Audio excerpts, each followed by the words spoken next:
My name is Dr.P.C.Patel, Chief Soil Specialist, Bhavnagar, and Professor, College of Agriculture, Parul University, Gujarat.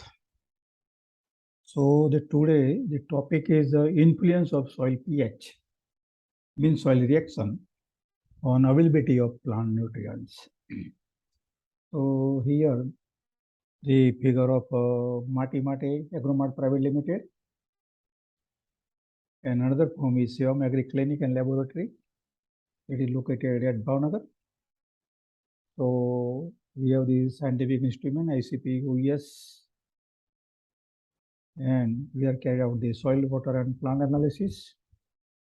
And recently we have started the plant disease diagnosis from soil as well as plants. And you know that soil is very important.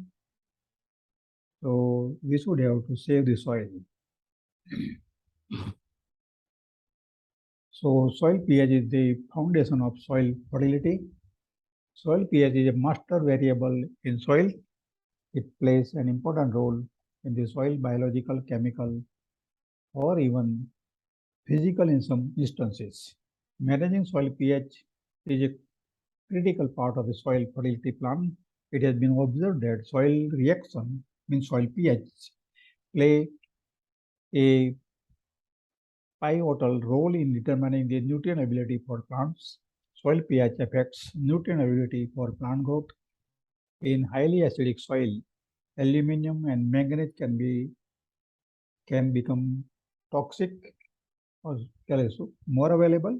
So they are toxic to plant, while calcium, phosphorus, and magnesium are less available to the plant. There will be deficiency. In highly alkaline soil, phosphorus and most micronutrients become less available. So when the soil pH is greater than 8.5, then phosphorus and micronutrients zinc, Fe, and copper, boron are not available. But molybdenum is more available in alkaline soil. The soil pH also influences plant growth by the effect of pH on activity of beneficial microorganism. So microorganism growth is maximum at 6 to 7 pH. But when there is a pH is increasing or decreasing, then the growth of the microorganism has been affected. So for measuring the soil pH, it is a digital pH meter, so we can measure the soil pH. Then effect of soil pH on nutrient availability. So you can see here the rating of the soil pH starting from 4 to 7, 4 to 10. So you know that when the soil pH is 6 to 7, then majority of the nutrients are available, more available, 6.5 to 7.5. So you can see here nitrogen, phosphorus, potassium, sulfur, calcium, magnesium are more available. And I told that molybdenum are more available in alkaline soil.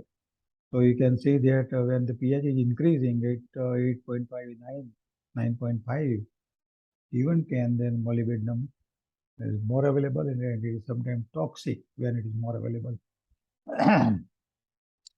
The iron, manganese, boron, copper, and zincs are more available in slightly acid pH 5 to 7.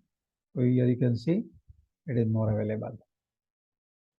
Whereas these nutrients, micronutrients, are less available in alkaline pH. I told that it is less available. So you will find the deficiency of the micronutrient in alkaline soil, saline alkaline soil, because the pH is greater. Then soil pH and nutrient availability. So when the soil pH is less than 6.5, then it is acidic, strongly acidic. Then the soil pH is increasing 7.5, greater than 7.5, then it is alkaline, strong alkaline. So major nutrient deficiency you will observe in acidic soil, particularly nitrogen, phosphorus, potassium, and sulfur. Because why they are decreasing? Because the microbial population has been declined, growth has been declined, so there are less available. Then optimum pH range for plant growth, I told that nitrogen, phosphorus, potassium, sulfur, calcium, and magnesium are more available at 6.5 to 7.5 pH, means neutral soil pH. Then I told that iron, manganese, boron, copper, and zinc are more available at slightly acidic soil pH, 6.55. So in strong alkalinity, trace elements deficiency, I told that micronutrients are less available in alkaline soil, and molybdenum are more available in alkaline soil. It is exception case. Molybdenum, though the molybdenum is a micronutrient, but it is less available in, more available in alkaline soil, but it is less available in acidic soil. So we have to remember that all the micronutrients except molybdenum are more available in acidic soil, whereas molybdenums are more available in alkaline soil. Then effects of abnormal soil pH on crop production. So poor root establishment. So you can here see optimum pH range requirement for crop. So you see when the optimum pH range, then better growth of the root. Whereas abnormal pH either increasing or decreasing, then you can see the poor growth of the root, shoot and root growth, and it influence on crop production. So when we keep the optimum soil pH, then we are getting better root growth, shoot growth, and we are getting higher crop production. And in abnormal pH, there will be poor root growth, poor shoot growth, and we are getting low crop production. So poor plant vigor, poor nodulation in legume crops, abnormal leaf color, increased disease incidence. When the plant is not healthy, then there will be this incidence of the disease increasing. Decrease in beneficial microorganism and increase in plant pathogenic organism. So when there is an optimum soil pH, then beneficial microorganism growth is increasing, but the population is increasing in optimum pH range of the beneficial microorganism. But in abnormal pH, increase in plant pathologic organism. So when decrease, so here we are increasing the abnormal pathogenic organism. So there will be more diseases in a plant. When there is a soil, when you grow the soil in alkaline soil or acidic soil. Stunted crop growth. So then plant showing with nutrient deficiency, poor flower and fruit setting. So I told that when the root growth is poor, shoot growth is poor, then you are getting the low crop production, poor flower. So poor fruit setting, and we are getting the low crop production.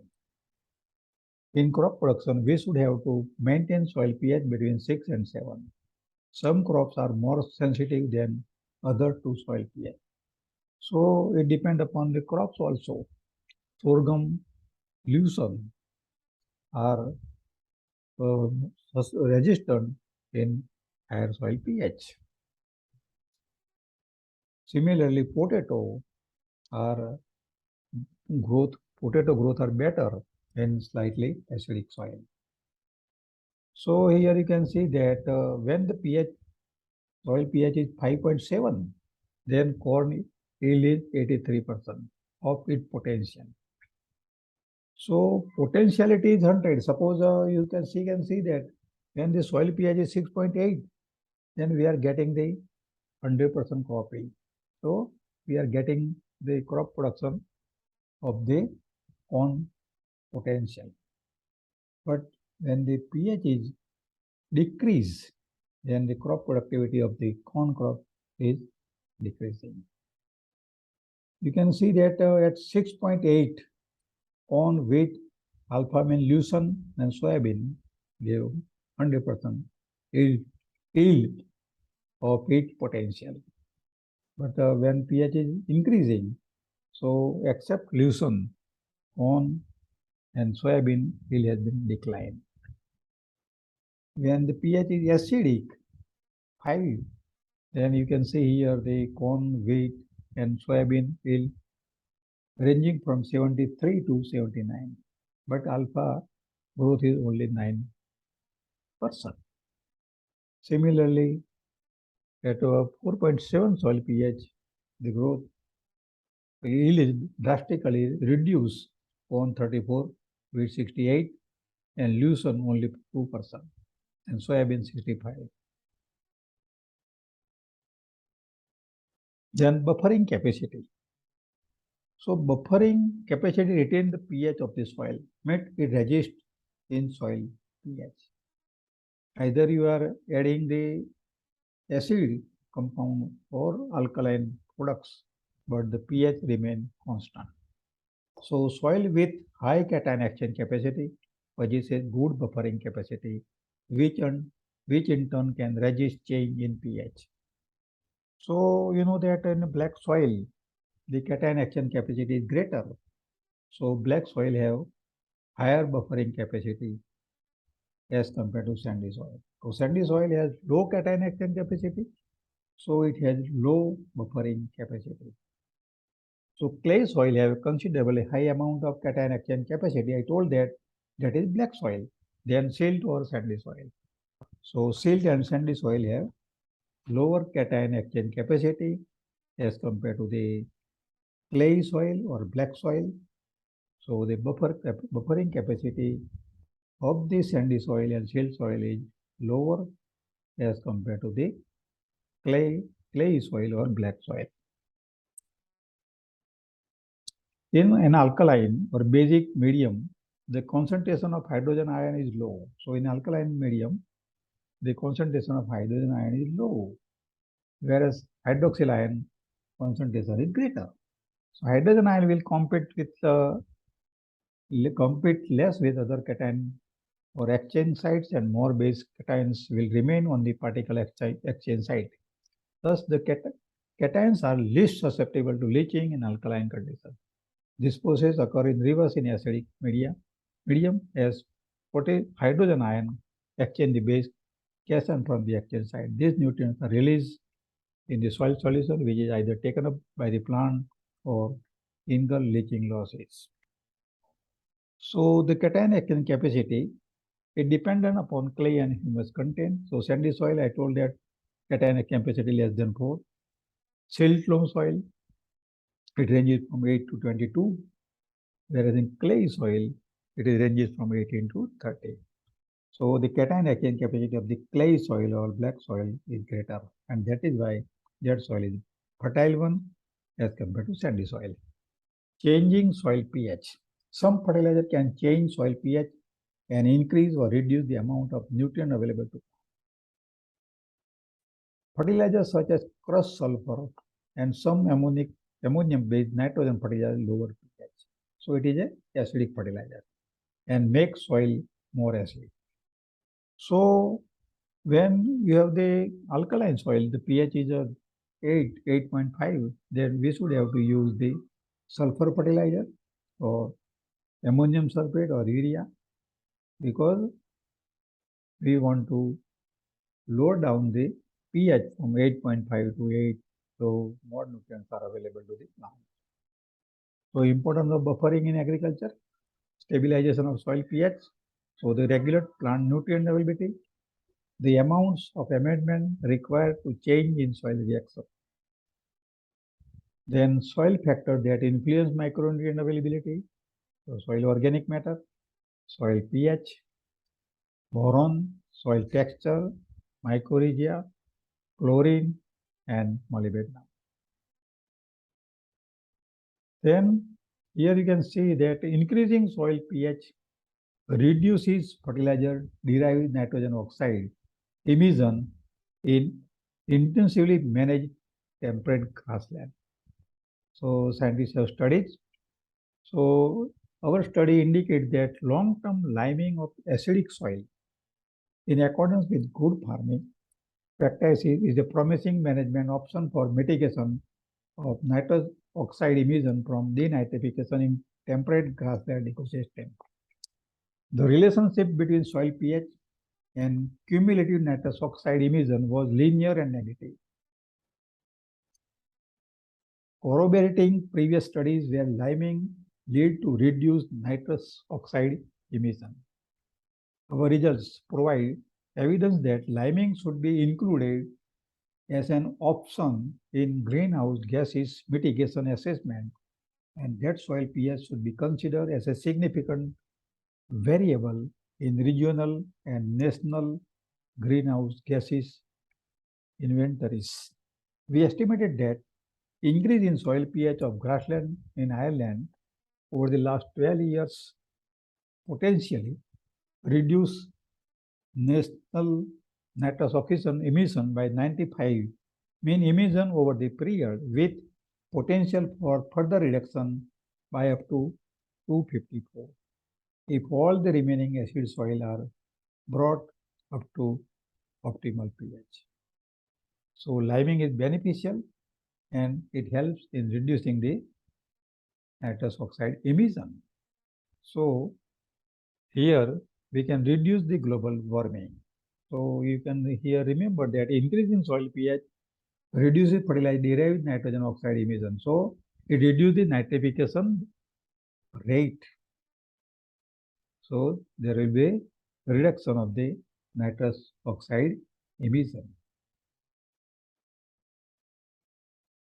So thank you very much. If you have liked my video, then please subscribe. Thank you again.